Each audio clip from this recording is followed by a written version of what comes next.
నాన్న నీ గుండె పైన నడక నేర్చుకున్నానని,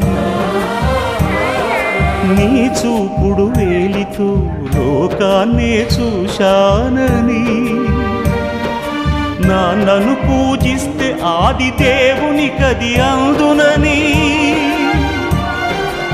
అమ్మకు బ్రహ్మకు మధ్యన నాన్నే ఒక నిచ్చెనని